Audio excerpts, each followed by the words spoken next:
नमस्कार, मैं हूं आपके साथ शिप्रा झा और आप देख रहे हैं चुनाव की चाल तो समझिए। जी हां, आज से देखिए चुनाव से जुड़े सबसे बड़ा बुलेटिन, क्योंकि देश में चुनाव का मौसम आ गया है और पूरे देश की हवा चुनावी हो गई है। चुनाव जीतने के लिए चाल चलनी पड़ती है, जो राजनीतिक दलों ने चलना शुरू भी कर दिया है। तो हमारी भी नजर चुनाव की हर चाल पर है। तो आज से खबर तो समझिए की जगह चुनाव की हर एक चाल को समझिए। देश का सबसे बड़ा समझाने वाला बुलेटिन चुनाव की चाल तो समझिए में इस आधे घंटे में हम आपको चुनाव से जुड़ी सभी बड़ी खबरों को दिखाएंगे, साथ ही साथ चुनावी चाल को भी समझाएंगे। तो देखिए चुनाव की चाल तो समझिए।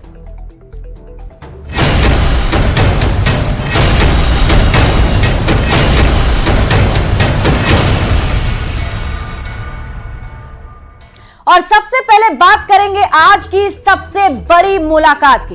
बिहार के मुख्यमंत्री नीतीश कुमार ने दिल्ली में प्रधानमंत्री नरेंद्र मोदी से मुलाकात की। दोनों नेताओं के बीच करीब 5 महीने बाद मुलाकात हुई और इस मुलाकात में जो गर्मजोशी दिखी, उसकी चर्चा सियासी गलियारे में हो रही है।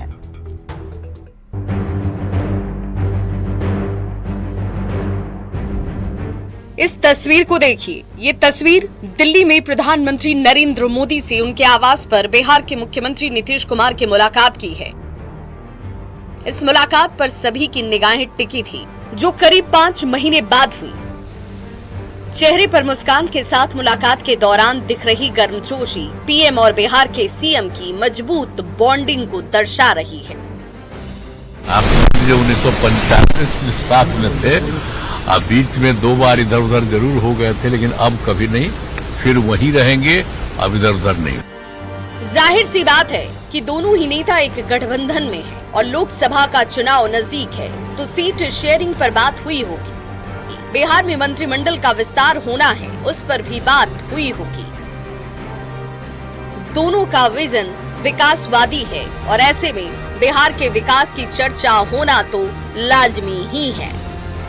लेकिन इस मुलाकात में सबसे पहले नजर उस खास गुलदस्ते पर जाकर टिक जा रही है, जो बिहार के मुख्यमंत्री नीतीश कुमार ने पीएम नरेंद्र मोदी को भेंट की। बैंगनी रंग के फूलों से भरा ये गुलदस्ता बेहद आकर्षक नजर आ रहा है। पीएम और सीएम के बीच रखे टेबल पर सजा ये गुलदस्ता वाकई आकर्षण का केंद्र लग रहा है।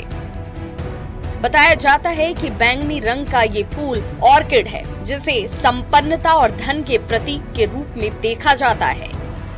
इस फूल का उपयोग प्रशंसा, सम्मान या गरिमा व्यक्त करने के लिए भी किया जाता है। आमतौर पर ऑर्किड का पौधा पर्वतीय इलाकों में पाया जाता है। ऑर्किड फूल गुच्छों में उगता है और उसकी जड़ें बंडल की तरह होती हैं। ये फूल लंबे समय तक खिले रहते हैं। खुशबू भी आकर्षक होती है। जाहिर है कि जब एक बार फिर बीजेपी और जेडीयू एक साथ हैं और लंबे वक्त बाद बिहार के मुख्यमंत्री नीतीश कुमार और प्रधानमंत्री की मुलाकात हुई, ऐसे में ये बैंगनी रंग के ऑर्किड फूलों का गुलदस्ता बताता है कि इस बार दोस्ती लंबे समय तक चलेगी। न्यूज़ 18 के लिए दिल्ली से विनीत के साथ ब्यूरो रिपोर्ट। तो प्रधानमंत्री से मुलाकात के बाद बिहार के मुख्यमंत्री नीतीश कुमार ने देश के गृह मंत्री अमित शाह से भी मुलाकात की। दोनों नेताओं के बीच मुलाकात काफी गर्मजोशी भरी रही है। वहां की तस्वीरें हम आपको दिखा रहे हैं, जिसमें आप देखें केंद्रीय गृह मंत्री अमित शाह, उनके ठीक बगल में मुख्यमंत्री नीतीश कुमार और उनके साथ संजय झा भी मौजूद हैं। तो नई सरकार बनने के बाद केंद्रीय गृह मंत्री अमित शाह से भी पहली बार मुलाकात आज मुख्यमंत्री नीतीश कुमार की हुई है। बीजेपी आलाकमान से आज मुलाकात मुख्यमंत्री नीतीश कुमार ने की। सबसे पहले वो पीएम मोदी से मिलने के लिए पहुंचे थे, जहां उन्होंने ऑर्किड का फूल का गुलदस्ता उन्हें भेंट किया और उसके बाद अब वो फिर केंद्रीय गृह मंत्री अमित शाह से मिलने के लिए उनके आवास पर पहुंचे और वहां ये मुलाकात दोनों के बीच में हुई है। तस्वीरों से ये साफ झलक रहा है कि जिस गर्मजोशी के साथ दोनों मिले हैं, उसमें खुशनुमा माहौल भी नजर आ रहा है। तो नई सरकार बनने के बाद ये पहली मुलाकात मुख्यमंत्री नीतीश कुमार की केंद्रीय गृह मंत्री अमित शाह के साथ हुई है और साथ ही साथ चुनावी साल में यह मुलाकात है तो काफी अहम भी है। तो दिल्ली में केंद्रीय गृह मंत्री अमित शाह के आवास पर दोनों नेताओं की मुलाकात हुई और इस मुलाकात के दौरान बिहार के पूर्व जल संसाधन मंत्री संजय झा भी मौजूद रहे।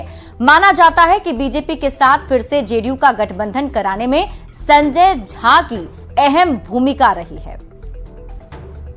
तो नीतीश कुमार ने बीजेपी के राष्ट्रीय अध्यक्ष जेपी नड्डा से भी मुलाकात की। दोनों के बीच काफी देर तक बातचीत हुई। अपने 2 दिन के दिल्ली कार्यक्रम के पहले ही दिन नीतीश कुमार ने बीजेपी के 3 शीर्ष नेताओं के साथ मुलाकात की है। उसकी तस्वीर आप अपने टीवी स्क्रीन पर देख रहे हैं। बीजेपी के राष्ट्रीय अध्यक्ष जेपी नड्डा से भी मिलने मुख्यमंत्री नीतीश कुमार पहुंचे, जहां जाहिर सी बात है कि चुनावी साल में यह मुलाकात काफी अहम है और इस मुलाकात के दरमियान कई सारे मुद्दों पर बातचीत। तो एक दिन में 3 मुलाकातों के अब आप मायने को समझिए।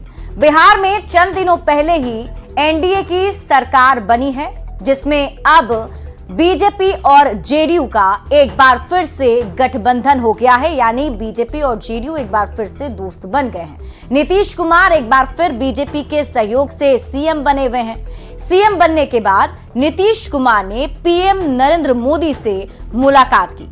पीएम मोदी देश के पीएम होने के साथ साथ गठबंधन के सबसे बड़े नेता भी हैं, तो दोनों नेताओं की मुलाकात लाजमी है। 2024 का लोकसभा चुनाव भी अब नजदीक है। बिहार में एनडीए का लक्ष्य है कि सभी 40 सीटों को जीतना है। तो ऐसे में बीजेपी के नेताओं से नीतीश कुमार ने आज मुलाकात की है, क्योंकि सीट शेयरिंग पर बातचीत अभी फाइनल होना है। बिहार में मंत्रिमंडल का विस्तार होना है और इन मुलाकातों में इन सभी मुद्दों पर बात भी हुई होगी, क्योंकि आज तीनों ही नेताओं से, जो बीजेपी के शीर्ष नेता हैं, उनसे मुख्यमंत्री ने मुलाकात की है। बढ़ते हैं आगे और अब बात अगली खबर की। पीएम मोदी से बिहार के सीएम नीतीश कुमार की मुलाकात के बाद चुनाव से जुड़ी दूसरी सबसे बड़ी खबर है पीएम मोदी का राज्यसभा का संबोधन। प्रधानमंत्री नरेंद्र मोदी ने बुधवार को राज्यसभा में राष्ट्रपति के अभिभाषण पर धन्यवाद प्रस्ताव देते हुए न सिर्फ विरोधियों पर जोरदार प्रहार किया, बल्कि अगले 5 साल का एजेंडा भी सेट कर दिया। इस साल लोकसभा के रण में उतरने से पहले पीएम मोदी ने कांग्रेस पर पलटवार करते हुए आने वाले 5 साल या कहें कि 2029 तक का बीजेपी का एजेंडा फिक्स भी कर दिया। गरीबों की बात से लेकर ओबीसी आरक्षण और दुनिया की तीसरी बड़ी इकोनॉमी बनाने से लेकर आधुनिक भारत के सपने को पूरा करने का पूरा खाका पीएम मोदी ने संसद के ऊपरी सदन से बताने की कोशिश की है। ये रिपोर्ट देखिए।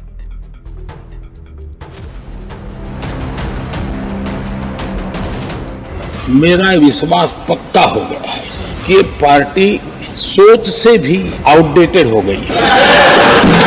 राष्ट्रपति के अभिभाषण पर लोकसभा में धन्यवाद प्रस्ताव के बाद बुधवार को बारी पीएम के राज्यसभा में धन्यवाद भाषण की थी। प्रधानमंत्री ने अपने भाषण की शुरुआत से लेकर आखिर तक विरोधियों को, खासकर कांग्रेस पर जमकर प्रहार किया। साथ ही अगले 5 साल का अपना चुनावी एजेंडा भी सेट कर दिया। सदन में पीएम ने कई बातों का जिक्र किया और ये बताया कि आने वाले समय में देश का विकास मॉडल क्या रहेगा। मोदी 3.0 विकसित भारत की नींव, दुनिया की तीसरी इकोनॉमी, सोलर पावर से बिजली bill 0, bullet train, semiconductor, health, world class infrastructure, gas pipe का पूरे देश में नेटवर्क। प्रधानमंत्री मोदी ने पहली लोकसभा और अब राज्यसभा से कांग्रेस पर करारा प्रहार करने के साथ ही अपने आने वाले समय के विकास का एजेंडा भी फिक्स कर दिया। लोकसभा चुनाव से ठीक पहले संसद के आखिरी सत्र से पीएम ने विरोधियों को निरुत्तर जरूर कर दिया। Bureau report, news 18। तो प्रधानमंत्री नरेंद्र मोदी ने राज्यसभा में राष्ट्रपति के अभिभाषण पर धन्यवाद दिया। चुनावी एजेंडा सेट करने के साथ ही प्रधानमंत्री ने इस दौरान अपने सरकार की 10 साल की उपलब्धियां भी गिना दी हैं। हम अनाज देते हैं, अनाज देते रहेंगे, किसी को बुरा लगे या न लगे। 25 करोड़ गरीबी से बाहर निकले हैं। मोदी सरकार के दूसरे कार्यकाल को खत्म होने में महज चंद महीने बाकी हैं। प्रधानमंत्री नरेंद्र मोदी अपने तीसरे कार्यकाल की तैयारी में लग गए हैं, जिसका जिक्र उन्होंने संसद में दिए गए अपने संबोधन में ही कर दिया। जगह राज्यसभा और मौका था बजट सत्र के दौरान राष्ट्रपति के अभिभाषण पर प्रधानमंत्री नरेंद्र मोदी की तरफ से धन्यवाद ज्ञापन करने का। प्रधानमंत्री नरेंद्र मोदी ने अपने करीब 1.5 घंटे के संबोधन में चुनाव के साथ साथ अगले 5 साल के विकास कार्यों का एजेंडा सेट किया। साथ में अपनी सरकार के 10 सालों की उपलब्धियां भी गिनाई। मोदी ने बताया कि कैसे उनकी सरकार में भारत दुनिया की 5वीं सबसे बड़ी अर्थव्यवस्था बना। भारत दुनिया का तीसरा बड़ा एविएशन सेंटर बना। आज भारत दुनिया की अग्रणी डिजिटल इकोनॉमी है। आज घर, गैस, बिजली बिल महिलाओं के नाम पर मिल रहा है। 55 करोड़ लोगों को आयुष्मान कार्ड मिला। 10 सालों में 25 करोड़ लोग गरीबी से बाहर आए। 80 करोड़ लोगों को मुफ्त राशन दिया जा रहा है। विश्वकर्मा साथियों के बारे में पहली बार सोचा गया। जम्मू कश्मीर से धारा 370 हटाया गया और अयोध्या में भव्य राम मंदिर का निर्माण हुआ, जो 500 साल से सपना बना हुआ था। इसी परिवारों के हमारी माताएं बहनें धुएं से खाना पका पका करके अपनी स्वास्थ्य के संकट को झेल रही थी।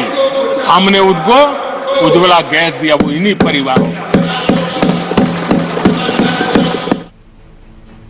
मतलब ये कि प्रधानमंत्री नरेंद्र मोदी ने राज्यसभा में दिए अपने संबोधन से ये साफ कर दिया कि वो इन मुद्दों को जनता तक ले जाएंगे और अपने काम के आधार पर देश की जनता से तीसरे कार्यकाल का आशीर्वाद मांगेंगे। देश जिनकी वारंटी खत्म हो गई है, उनकी बातें सुन नहीं सकता है। जिसकी गारंटी की ताकत देखी है, उसके विचारों के भी विश्वास करते हुए आगे बढ़ेगा। Bureau report, news 18। और अब आप समझिए कैसे पीएम मोदी ने एजेंडा सेट कर दिया है। राज्यसभा में पीएम मोदी का आज संबोधन हुआ। पीएम मोदी ने विपक्ष पर निशाना साधा। पीएम मोदी ने विपक्ष की कमियों को सबके सामने रखा। साथ में प्रधानमंत्री मोदी ने अपनी सरकार की उपलब्धियों का जिक्र भी किया और इसके अलावे बार बार पीएम ने अपने तीसरे कार्यकाल का जिक्र कर मानसिक बढ़त बना ली। पीएम के कॉन्फिडेंस को इसी बात से समझ सकते हैं कि तीसरे कार्यकाल का एजेंडा भी उन्होंने सेट कर दिया है। पीएम मोदी ने बताया कि वो 3.0 विकसित भारत की नींव रखेंगे। भारत दुनिया की तीसरी इकोनॉमी होगा। सोलर पावर से बिजली बिल 0 आएगा। इसके साथ ही bullet train, semiconductor, gas pipe का पूरे देश में नेटवर्क होगा। ये बड़ी बड़ी बातें आज प्रधानमंत्री नरेंद्र मोदी ने बताई हैं, जो एजेंडा उन्होंने अपने तीसरे कार्यकाल के लिए सेट कर लिया है। बढ़ते हैं आगे और अब बात करेंगे अगली खबर की। विपक्ष जातीय जनगणना की मांग कर 2024 चुनाव का एजेंडा सेट करने की तैयारी में था। पीएम मोदी ने बार बार ओबीसी का जिक्र कर और खुद को ओबीसी बताकर विपक्ष के एजेंडे की हवा निकालने की कोशिश की।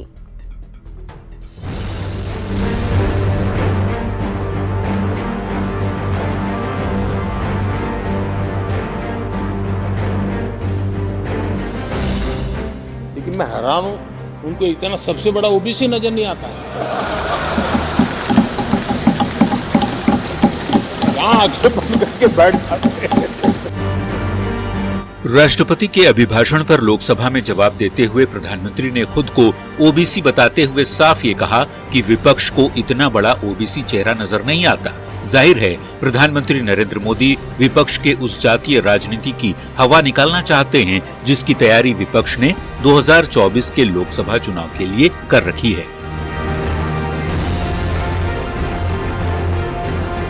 राज्यसभा में भी प्रधानमंत्री ने ओबीसी का जिक्र किया और पीएम मोदी ने ये बताने की पूरी कोशिश की कि कैसे देश की आजादी के बाद से कांग्रेस ने ओबीसी दलितों को क्यों सम्मान नहीं दिया।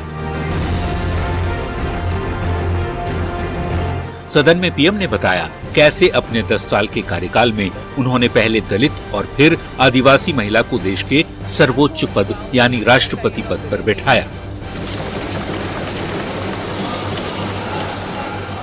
SC, ST, OBC उनको बड़ी भागीदारी लेने में कांग्रेस और साथियों को हमेशा परेशानी रही है। एनडीए के अंदर हमने 10 साल काम करने का मौका मिला। हमने पहले दलित को और अब आदिवासी को, हमने हमेशा हमारी प्राथमिकता क्या है सब पर। बिहार में जातीय गणना होने और आरक्षण का दायरा बढ़ाए जाने के बाद ये चर्चा तेज हो गई थी कि आने वाले चुनावों में ओबीसी, ईबीसी और दलित के नाम पर विपक्ष जमकर राजनीति करेगा। लेकिन प्रधानमंत्री ने पिछड़ा वर्ग के कर्पूरी ठाकुर को भारत रत्न दे दिया और ये बताकर कि वो खुद ओबीसी वर्ग से आते हैं, विपक्ष के एजेंडे की हवा ही निकाल दी। Bureau report, news 18। उनका अपमान करने का काम। और अब आप प्रधानमंत्री मोदी की 10 बड़ी बातों को समझिए जो आज उन्होंने राज्यसभा से कही है। सबसे पहली बात जिन्होंने बताया कि मोदी 3.0 में विकसित भारत की नींव होगी, यानी विकसित भारत की नींव रखी जाएगी। 25 करोड़ लोग गरीबी रेखा से बाहर निकले, उन्होंने ये भी सबके सामने रखा। अगला 5 साल देश की तरक्की की कहानी लिखेगा, वो आगे का एजेंडा सेट कर रहे हैं। इसके बाद उन्होंने कहा कि बुलेट ट्रेन, सोलर ऊर्जा से जीरो बिजली बिल आएगा, वर्ल्ड क्लास इंफ्रास्ट्रक्चर भी भारत में बनेगा। जाति धर्म से ऊपर उठकर देश कल्याण ही मेरा कर्म है, उन्होंने ये भी कहा।